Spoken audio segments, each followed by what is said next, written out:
Walnut Hill. I'm on the hill. It's Graham Campbell. And I'm Aaron. And we've just gotten on the train and we're headed from Natick Center to South Station South to participate Station, in the local branch of the Global Climate Strike today. Yeah, time to make a change. Time to make a change. We're really, really excited to be here. And we're hoping that we're going to make a difference. Woo! And we're gonna take you along our little day. Let's take it.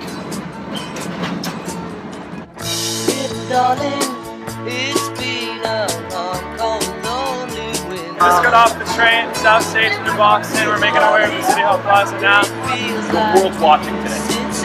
Alright, I know this seems like you came on a train, you walked onto walked out into the City Hall Plaza to talk about the climate crisis, but you're here, you're visible, and the world is watching you guys. It's a big, powerful statement you're making.